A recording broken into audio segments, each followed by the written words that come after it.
This podcast is sponsored by nobody.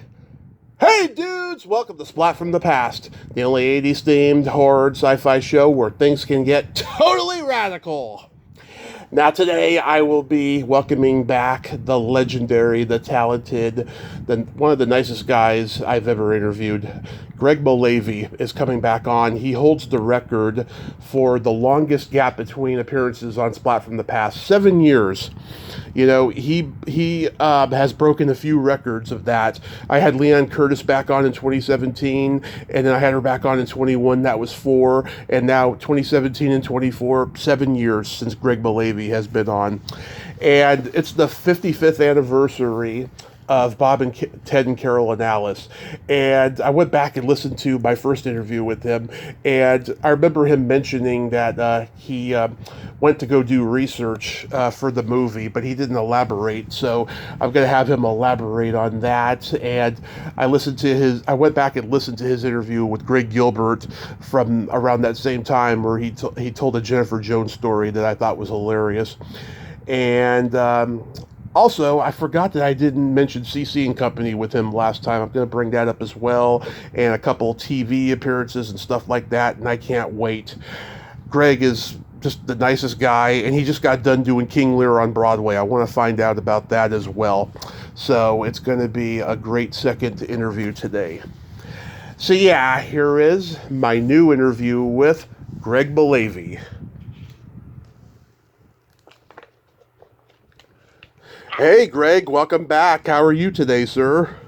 I'm well, thanks. Yeah, last time we talked was 2017. Look what's happened to the world since. Yeah, it's amazing, isn't it? Yeah. Really very different. Very different. It's crazy, yeah. Yes. So, can you believe it's been 55 years since Bob and Ted and Carol and Alice? I can't believe it. But it is. It's 55 years. And, wow, it seems like we did it 4 weeks ago. Yeah. Yeah, I remember in our first interview you mentioned that you went and did research in Big Sur, but we got sidetracked and you didn't delve into it. So please tell me about the research you did in Big Sur. Well, my wife and I went up there. We took a plane Uh-huh. to,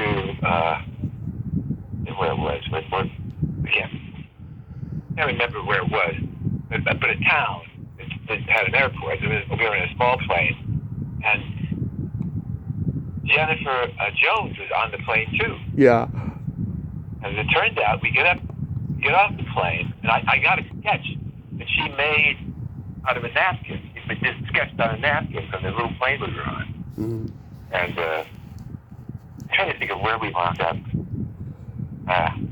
It's where Eastwood was the mayor one time in the town in near San Francisco on the one Highway 1 going up to San Francisco along the coast. Uh-huh. I can't remember the name of the little town we got to, and then had to take a bus, Big Sur. But anyway, I got that napkin because I was a big Jennifer Jones fan. Mm-hmm. She was married at the time to Kurt Kerkorian, who was a big banker. He had savings and loans in L.A. Uh-huh. And he was a rich, very rich guy, multi-millionaire at the time. There weren't a lot of billionaires around there are now. Anyway, and we wound up in the nude baths, Big Sur, in Effluent. Went to Effluent, which is a retreat for the kind of thing that was happening in Bob and Carol and Ted and Alice. And I went up there to do research about what goes on at Effluent. Because it was based their weekend of flopping and then getting to know each other. They were in a nude bath at one time. And the first thing we did, we got the Big Sur, was go into a nude bath. Big hot tub out in the open. It was around 11 o'clock at night.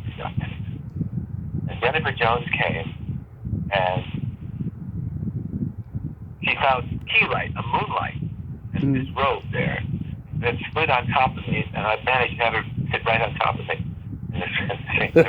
My to-be bride, Meredith McCrae, with me, and she never forgave me for that. Jockeying to be in a position where Jennifer Jones could line up on top of me as she sat down in the hot tub. The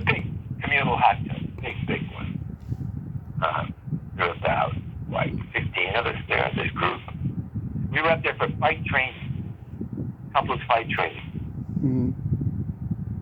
And it was a very interesting weekend. Yeah, it sure sounds like it. I got a lot of information about how therapists work in that kind of environment, very liberal environment, as you can tell. That was back in the 60s.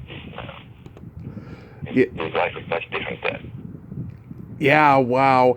I read recently that Robert Culp was a swinger in real life. That's why he took the role. That may be true.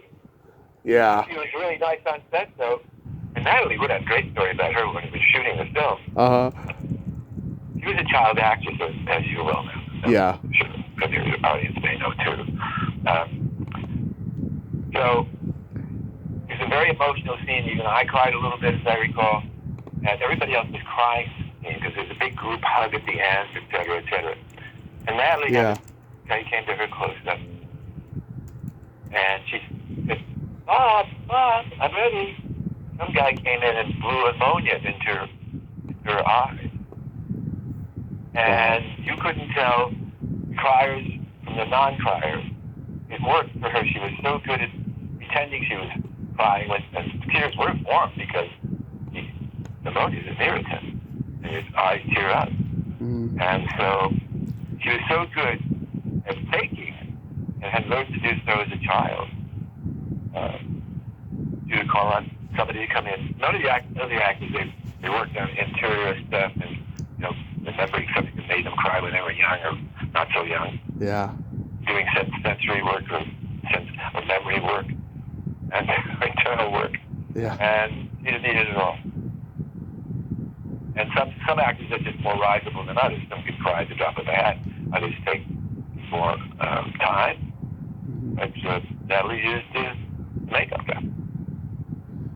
But that was it because that's the way she was trained as a young kid. Do that to evoke that kind of behavior. And she was very good at making it work, so you can tell. Yeah, she was a gorgeous and talented woman. But they were all very nice. Everybody on that set was great. And we had a very good time. It was a lot of fun to do. We had worked on it quite a bit. Yeah, what was Mazursky like? Well, Mazursky, he was terrific. He was an actor, so he knew what to do. And we rehearsed, which is very rare for a film. We rehearsed for, I don't know, a week to 10 days, as I recall. At least a week, 5 days or more. Yeah. He did a lot of improvisation. And he used a lot of it. He wrote a lot of it down and recorded it. He used a lot of it. And, of course, we never got paid for it as writers, but yeah. it was for the film. And it worked. Everybody was happy doing it. We didn't get paid doing it. We rehearsed and got paid. But no writing credit, of course. But nonetheless, he used a lot of it, which was kind of great. So that was fun to do. And I never really rehearsed the movie that way, ever. Normally you don't do that. You rehearse the scene before you shoot it, and that's that. You got to come in very prepared. You do movies because you don't get rehearsal time like you do in a play. Yeah. It was like the character you played, he was kind of like a cult leader, but without being too charismatic like one. No. Yeah, in some ways he was. And I know there were people like that at Esplin that were teaching there. They were having classes or workshops or whatever the hell you call it, who loved the spotlight and loved to be a number one person in the group. A lot of me-firsters. Yeah. Anyway. I love CC and Company. I love all those old biker outlaw movies from way back when. How was making that movie? That was a lot of fun. No neighbors was great fun. And Mike Battle was in that, the guy who was played with the Jets when they won. Joe Namath. Well, Joe Namath. But Mike Battle was a defensive player who also would do a trick. He would actually eat glass. He didn't eat a light bulb. Yeah. And he would do stuff like this. He was a crazy guy. 175-pound defensive back for the Jets when they won the championship. He played for USC. Mm-hmm. Interesting guy, but a crazy guy. That was fun. He was a very fun guy. He was in that movie. And Joe Namath had hot toe. I think women coming in and out of his trailer all the time. That was kind of fun. And Anne Margaret was great fun. Yeah. Movie of the week. Maybe 20 years later, I think it was. She said, "We do a movie together, Greg, every 20 years." I talked to Bruce Glover a couple of years ago. Strange guy. What a character, though. If he was a character, Yeah. Bruce passed. I think he's still around. I don't know. He's still alive? He's still alive, isn't he? Yeah. He was teaching. I don't think he's teaching anymore. Maybe he was. He was teaching acting in L.A. for many, many years. Yeah. And I like Bruce a lot. And we got along fine in that movie and other things we did together over the years. What about Sid Haig? Oh, Sid Haig and I had more fun. We were the two that really took care of business with Anne Margaret in a truck. I mean, not a truck, but a limo. Yeah. And he was a neat guy. We did a few other things together later. Really terrific guy. I think he's the one. He is. I actually met him at one of his last autograph shows, and quite frankly, I don't know why he was there. He looked like death. I mean, he just really? was very. He wasn't very interactive. You know, he could barely listen to you and stuff. He was just things were not good. But his son and his grandson were there. They looked just like him. It was so cute. I'll bet. I liked it a lot. Yeah. We got along famously during that shoot in Arizona. We were in Tucson. We shot that in Tucson. Mostly those racing scenes were at on the motorcycles. We're at the University of Arizona football stadium. Uh-huh. Yeah. Used their track. They had a track there. So we used that. Hot as hell. It was hot. Yeah. Arizona's hot. I used to live in Arizona. I know. It is burning up, and it's burning. And we had a lot of wolf stuff. Mm-hmm. Believe it or not, Yeah. So it was tough doing. One morning we shot at night, and one morning after the shoot we went to a donut shop. Uh-huh. And we had our gear on, and some of the bikes we were taking back to wherever the hell they kept them. So we motor up to this donut shop, freaked people out in the store. They called the police. Mm-hmm. And some of us got detained for a while until we called the AD. Mm-hmm. Got him to come down and vouch for us that we were really doing a movie. They didn't believe us. We told them we were doing it, but Mike Battle had leapt over the counter and took some donuts. And you couldn't do that, He was crazy that way. He was kidding around. Yeah. I mean, that was fun. And they called the police, and so we had to get ourselves out of that one. But really actors playing parts. And motorcycles were taken back to wherever they kept them for the night. For the daytime, because we were shooting that day. We some guys on the bike. They were shooting stuff that we weren't in. Yeah. We had a night shoot. Poor Sid, I'm sorry to hear that. How long ago was that? Sid Haig. Sid Haig? Oh, that was about 5 years ago. 5 years ago. Yeah. Yeah, I've done a couple of those things. I love fans. Mm-hmm. And those we need them, and actors especially. Mm-hmm. But it is a very strange configuration of people who plan their whole year about going to get autographs at these gatherings. Yeah. Like Chillers is one place. They do that kind of thing around Halloween. So people have those games where people come in costumes. Yeah, they have them twice a year now. They have them in April and October. Right. Yeah. Louise Laughter and I did one. I guess about 5 years ago or so, maybe 7. It was quite a while ago. And we did one, and then I did one a couple of years ago. Yeah, I like going to them, but now the prices are getting really, really insane. So I know. I've cut back on going. Yeah, because people become too expensive, and people make it a yearly thing as part of their vacation. Yeah. Because they sign up to a fairly decent hotel, usually a Hilton, and it's pretty expensive. So they go for the week. Some of them are for at least 3 or 4 days. and get autographs and buy stuff, and that's their vacation. Yeah, it's crazy. I know, it's crazy. And I'm thankful for them. I'm thankful for the fact that they pay money to sign an autograph. But I know there's some people that aren't comfortable charging people with autograph money.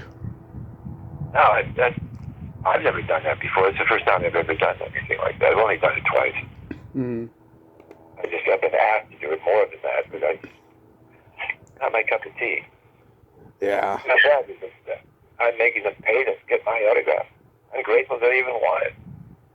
It's not for everybody. Yeah. No, not. Do you remember guest starring on Gidget? Yes, I do. Yeah. Good God. Boy, oh boy. Am I dated? So, I just did King Lear here in New York. yeah. I played Lear at my age. Mm-hmm. I had done it 25 years ago and in Oklahoma City. And I was much younger than 25 years ago. And I could remember this stuff. And I thought, well, I'll remember it. And no, I didn't remember it. I haven't even looked at Lear since then. And somebody asked me to do it last May, it was. Mm-hmm. So, well, I'll just briefly go over this and I'll remember it. No, the language is like a different language. Because it's 16th century English, Old English. And everything's different. The way Shakespeare spoke and wrote in the 16th century is a lot different than what we speak now. Mm-hmm. So I had a lot of work to do memorizing it again. And my memory isn't as good as it used to be, as everyone who gets older has difficulties more or less with it. But ultimately, I came through and I was worried about it, very worried about it. Mm-hmm. Had trouble opening night because opening night was our first run through of the play. Yeah. They'd never run it before. And I had trouble with being ill over the holidays. I was sick. Mm-hmm. I didn't go to Christmas at my wife's parents because I was too sick. So I didn't have a Christmas this year. I'm sorry to hear that. Yeah, me too. But I got very sick and then had to open in this play. Mm-hmm. I was not well opening night either. I had my difficulties the first week. But after that, I was fine. It all came back. Once I got on the boards enough to get through it a number of times, then everything began to click and it became great fun. And I had a great time. And the last couple of weeks are pretty terrific. Yeah, I was so happy for you when I read that on Facebook. I was like, wow, that's so amazing. Is this your first real Broadway show? No. I've been on Broadway a number of times before. Okay. A play called Romantic Comedy that Bernard Slade wrote. He wrote Same Time Next Year. Mm-hmm. He wrote. When you did Gidget though, did you know then that Sally Field was so talented and she was going to be what she became? No, I never thought about it. I said she's really a cute girl and she's good. She was a lot of fun and fun to play with and talented. But I never thought she'd be a big star. Mm-hmm. I didn't think that. I thought, well, she's got a nice TV show. She's good, and people like her. She's very likable. Mm-hmm. She is in life. I mean, those combinations. She could win people with her charm and innocence, and she was just you liked her. Yeah. And that kind of quality. Yeah. Takes you a long way in our business. And it did her. But she had dramatic edges. They were really terrific. It's like Barbra Streisand. Barbra Streisand didn't want to be a singer necessarily. When she first started, she wanted to be a dramatic actress. Right. When she was 14, she was taking acting lessons. And she wanted to do drama. Mm-hmm. But she could sing. Her mother was a good singer, and she could sing. And suddenly she got, at 19, she got an agent from having done a club act. An agent saw her, put her up for which show it was, and she got this part. And not a starring role, but a very, very featured role, and became a star out of that because she was so damn good. So a terrific actress and very likable on stage, and that started her career. You were on the Jackie Gleason show. Did you interact with him? Sure, everybody interacts with Jackie, more or less. You don't get in his way, though. Yeah. He didn't like to rehearse much. Yeah. He had a little drink around, too. And but our Carney was fun. It was great. And Jackie was fine. I mean, he was professional as hell and very giving in a way. If you want to try something, he'd let you do it. He liked to play. He didn't love to rehearse. But he's a really talented guy. Yeah, Dean Martin was like that too. He didn't like to rehearse. And Frank Sinatra was like that. He didn't like to rehearse. But in film, you can get away with that, right? You know, you're a good improviser, and he was. You can get away with that. Make it work sometimes. And if it didn't work, he could make it fun enough that he get a laugh. Mm-hmm. You know? Yeah. And the reason I got that job is because my wife's mother was playing Alice in the Jackie Gleason show. Yeah. Went down out of Miami, and her husband at the time, not Gordon anymore, Ron Wayne, was the producer of that film, of that show. Mm-hmm. So it was sheer nepotism. I thought getting that role, but it was fun. I had a great time, and I loved doing it. Working with these two terrific talents, three actually. Sheila McRae was a very good. She was a very good Alice. Mm-hmm. Yeah. I also loved, what's her name, Audrey Meadows, who played it too. Oh, yeah. Oh, God, yes, she was great. Are you kidding me? Yeah, Joyce Randolph, she just passed away recently. Yep, she did. Yeah. How about... We're all going to go one of these days. Yeah. I'll catch up with it, kids. I don't even want to think about it. In the meantime, me either. In the meantime, have a good time. Have a good time. Enjoy yourself. You know, wake up every day just grateful you're alive and breathing. Don't focus too much on your illness. Yeah. Because that'll get you that road to nowhere. Depression, and that's terrible for older people. Absolutely. How about the Mary Tyler Moore show? Yeah, it's funny. Mm-hmm. Mary always called me Gary. I don't know why, but she always called me Gary. Yeah. The last time I saw her at Sardi's, believe it or not, in New York here. And she called me Gary then. And we chatted a little bit. I sat down, and she sat down. She came. Oh, yeah, she came. She came by with a friend of hers and said hello. And sat for a bit and chatted. Very gracious, a lovely woman. I mean, she was just great. You had to love her. Ed Asner and I, through the years, got to know each other a little bit. We were always great admirers of each other's work. I loved him because he loved my work. I got to interview him a year before he died, and I asked him, you know, do you have any upcoming projects? And he responded with, you don't know her. He's a great guy. Really loved that actor. He and I, a path that crossed. I had done a play in New York called The Stoke Pit. And it was a play about the Holocaust, and I played a Holocaust survivor. And we got very nice notice. I got a great review in the New Yorker, as I recall. And he later took up that play. They got him to do a national tour as a reading. Mm-hmm. And he took it up. He played the part I played. I was always pleased about that because we made this into a film, video actually, a film that is now in all the Holocaust museums throughout the world. Mm-hmm. I was very proud of that. I know, that's amazing. Yeah. Called The Stoke Pit. And the character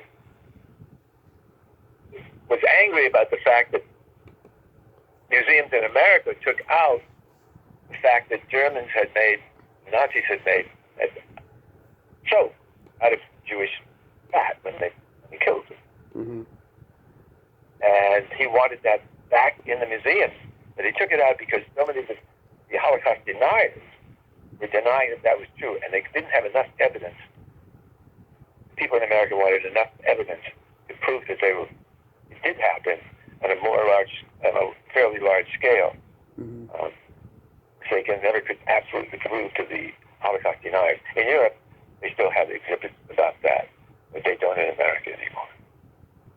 So this character who was living in the United States, Mm-hmm. the Holocaust survivors, wanted them back in the museums.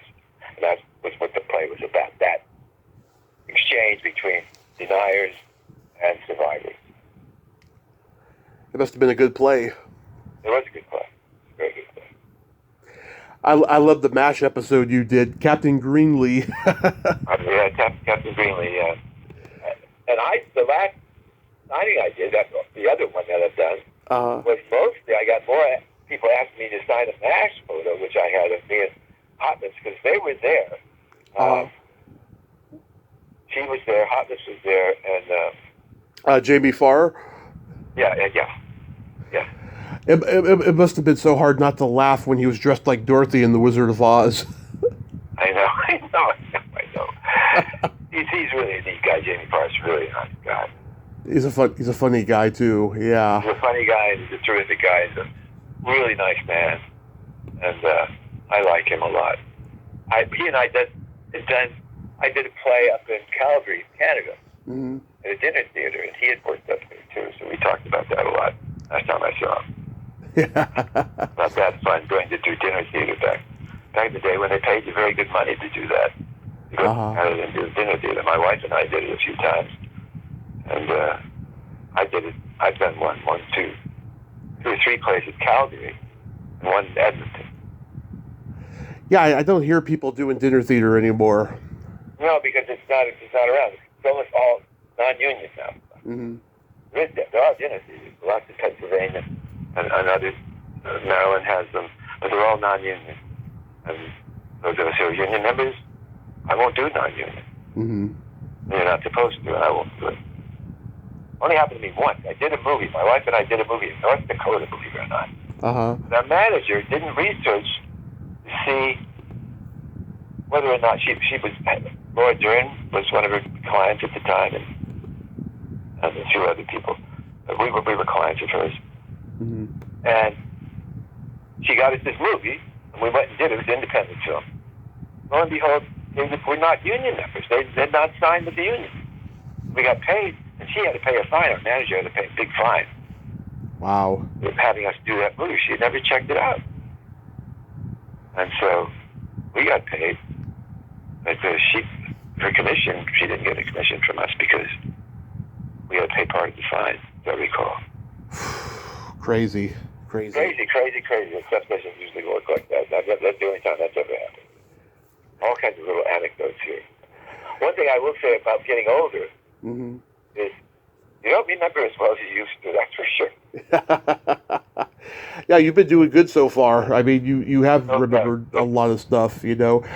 I saw recently this TV movie you did in '73 called Cry Rape, where you play like a sleazy lawyer.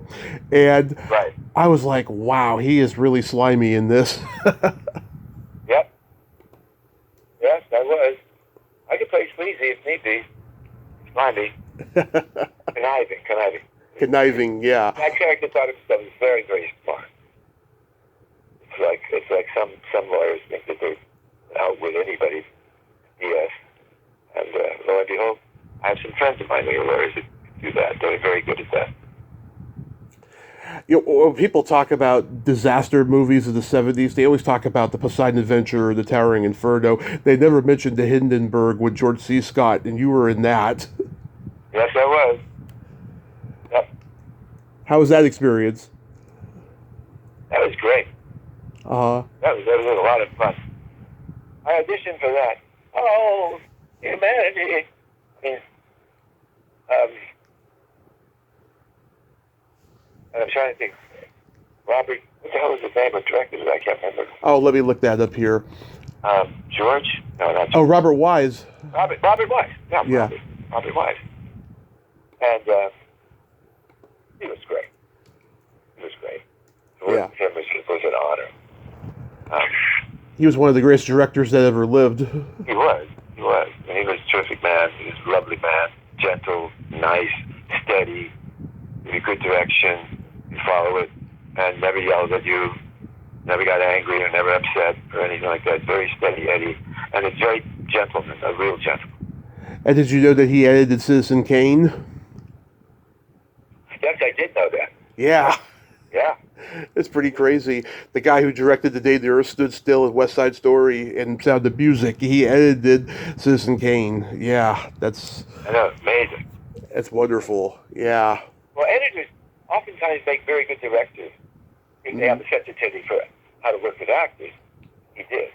Probably did. But if you're an editor, you know what to shoot in order to get the effect you want. And if you can edit in your head, well, you've already probably edited the scene in your head how it can work. So you shoot shots you know are going to be valuable, so you don't have to shoot an awful lot of film. Yeah. You can be efficient, get the job done on time, and excellent stuff that you know will work. So you know how to do that, that's for sure. The Citizen Kane, that'd be a hard movie to edit. Yeah. What was it like working with Stuart Whitman in Vultures? Stuart Whitman, he had trouble remembering. Uh-huh. Stuart, I think, liked to drink. Yeah. And Stuart was maybe always had a little buzz on. Yeah. And he could get tired very easily. Mm-hmm. You didn't know quite what to expect when you're going to work with him. Whether he'd know the lines or not. Probably not. You had to be ready to improvise. At least continue the scene as best you could. But he was very nice. Very charming guy. Yeah. And loved to work. But sometimes not as good as he possibly could be because he was under the weather a little bit. I know, he was like this A-list guy back in the 50s and 60s, and then by the 70s he was a B-movie star. Right, that's what happened. Yeah, it's sad. But he would show up, he knew his lines more or less, and he liked to do stuff. He liked it. And so it was useful, and he was a very handsome guy, even when he was not more corpulent than he was when he was young. And so there was that. And he was a name. He would had people coming to see the movie because of it. Mm-hmm. So in that sense, he was great for B movies. And I did a number of B movies. A guy named Paul Leader. Yep. And do you remember Elaine Partnow? Yeah. I talked to her a couple of years ago. Very nice lady. Elaine's great. I loved Elaine. I knew Elaine from the theater group I was in when I was in L.A. many, many years ago. Mm-hmm. And that's how I got to know her. And I was taking classes at UCLA, and she was at UCLA. I got to know her that way. Not necessarily in her class, but I knew she was going to UCLA, so we had that in common. And yeah, she's writing novels now. New Orleans. You know that? What was that? She wound up in New Orleans. Oh, yeah, I think I knew that. Yeah. Which is what? Why would she go to New Orleans? Like, I have somebody else I know that wound up in Birmingham, Alabama. Yeah. An actress is now a pink.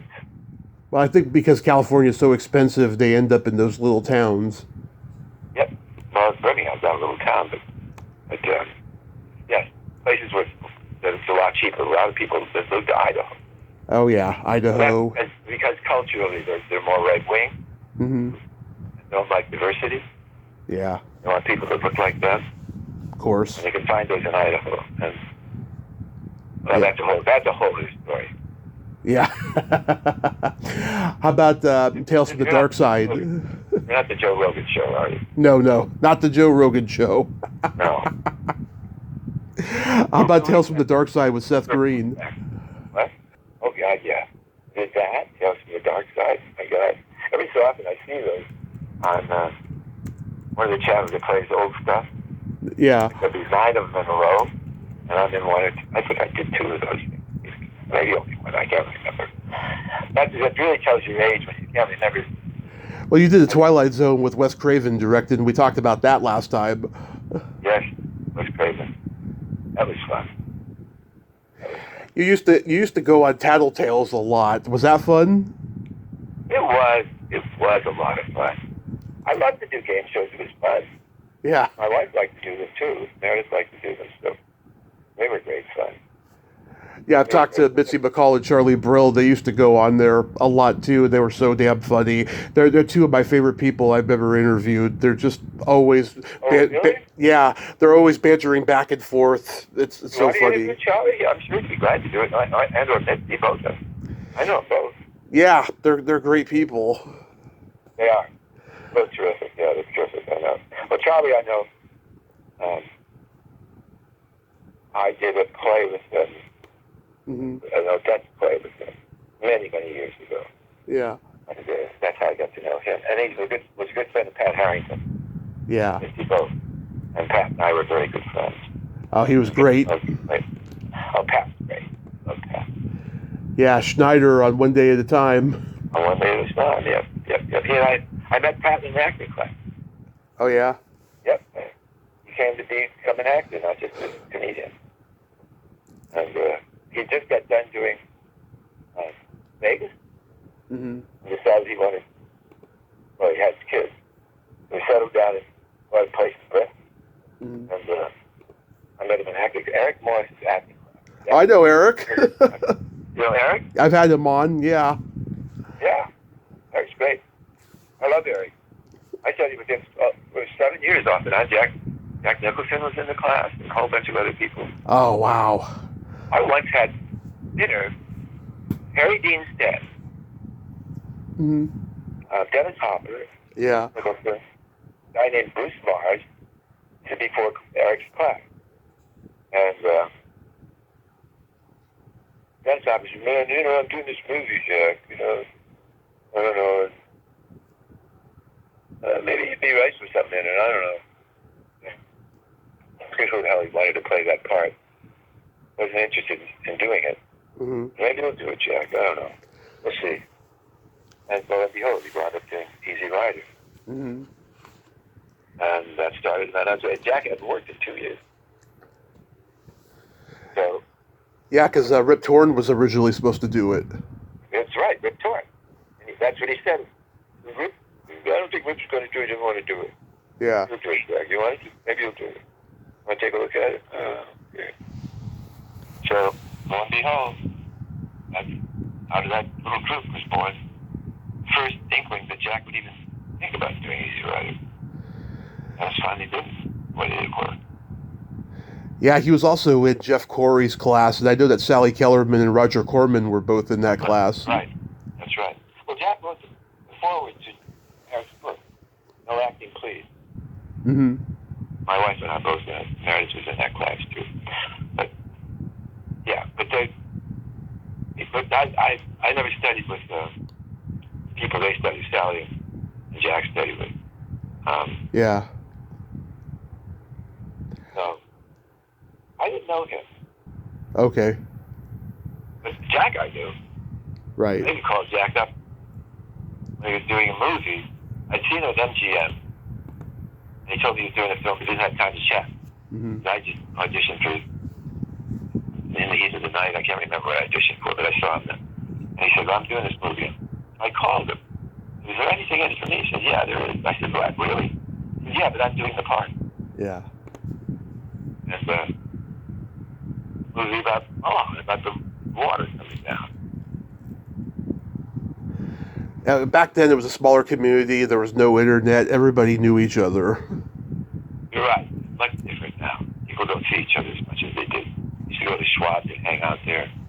Now you don't do that stuff anymore. There's no hangout place. No. Even in New York, well, there's some actor places in New York, but mostly for theater, almost all for theater. In L.A., back in the 60s, there's a place called Rain Check Room. And if you got a job, you posted on this board, Mm-hmm. and they'd buy you a drink, and you could, people knew you were working at it. Mm-hmm. And so that was the place for a lot of actors. We recently lost Norman Lear, and of course, I know. you were on Mary Hartman. Were you in touch with him until his passing? No, I was not. No, I mean, Norman and I got along very, very well. Conjured together. The last time I saw Norman, Pat and I both gone together to his 90th birthday party, Mm-hmm. which was in Beverly Hills. And we went, and it was a big shindig. It was great to see him. And I never saw him again. He and I were not close. Mm-hmm. His door was, when I was working for him, his door was always open, and if I saw him around, we talked with him. We liked each other. Yeah. And other people stayed in touch with him. And Louise did some. Claudia Lass did stay in touch with him. We played Heather in our show. She kept in touch with Norman a lot. Mm-hmm. So she could tell you a lot more about, you should interview her sometime, about his whereabouts and what he was up to, as I ever did. That would be great to interview her. Yeah. It's funny. I realized, he didn't become successful till he was 50, and he just died at 101. I mean, that is a success story. You bet it is. He's persistent. He's a good writer. Mm-hmm. And made a living at that for quite a while until he decided to produce to it. And boy, oh boy, came up with great ideas. That All in the Family was borrowed from an English show. I forget which show it was.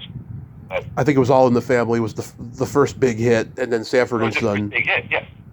That was borrowed from an English show that he turned into the hit American show. Yeah. It was a British show, and he took it and made it into a hit. And then he became like a hit-making machine throughout the 70s. And then it seems like by the 80s he slowed down a little bit. Well, kind of a change, a taste change. I mean, art, popular art, call it what you will, especially commercial stuff that's made for audiences, large audiences. You better have a pretty wide appeal for a lot of people to watch. Not everybody liked All in the Family. Enough social change drove it, and making fun of it, and making fun of a bigot, a charming bigot, a lovable bigot, really helped that show become what it was. Because people want to be more inclusive, and more people wanted to share in America's dream. And the country we have now is countries that don't like that. I know. God, there's no more sitcoms, it seems like. No, I know. At least three camera. Everyone's doing one camera sitcoms, and you don't know if something's funny sometimes. Yeah, that's true. I don't watch any sitcoms anymore at all. Yeah. I used to love them, but not anymore. I haven't found one I like. There's so many choices now, too. My God almighty. I know I have streaming shows. I don't even look at the channel. Like Hulu, I rarely watch Hulu. I watch Netflix some. I watch Max. I watch news a lot. When you get older, you watch news more, it seems like. Yeah, it's true. Worry about this country, what direction it's taking. It's true. We can get into politics, but that's a whole other ball. Yeah. Not our problem. Going back to King Lear on Broadway, how many performances did you end up doing? We only did 16 performances. Okay. This is an off-Broadway show, not a Broadway show. Oh, got it. So we did theater in St. Clements. It's a church and the theater. Hal Linden and Bernie Capelli done a show there a while ago. Yeah. But they've had people like that doing shows. Just the two hands. Hal Linden and Bernie Capelli. It's a Broadway stage. It's a big stage. The audience is only about 100, maybe 250. So it's good that way, but the acoustics aren't great. We have to project a lot. We didn't use mics. Hal Linden and Bernie Capelli used mics. And they also had a monitor on stage. Big monitor with all the lines on it. And in Lear, we didn't do that. No, we had to know the line. It's a huge show. And Lear has an awful lot of lines. I had to do a lot of memorization. I had somebody that gave me dialogue coach help. She was an ASM, assistant state manager. She would come and help me. Mm-hmm. Wanted to do it. So that helped a lot. And then my mother-in-law, too, believe it or not, helped me as much as anybody. Ariana, unfortunately, my wife was busy. Mm-hmm. She wasn't able to help too much. She's got a whole other life. She's a writer and does a lot of other stuff. My father's an artist, so she sells his stuff. It's an online art business. Mm-hmm. So she's not as available as one would hope. That's like when you have two actors / artists in the family. They have different careers. Are you still teaching? Not so much. I coach now and then, but no, not as much. Well, I mostly didn't because I can't. Because when I do a job, I'm not available. Uh-huh. I was teaching part time, Uh-huh. substitute teaching at SUNY Purchase, Yeah. State University of New York, and I take a train up there. It's only about 50 minutes away.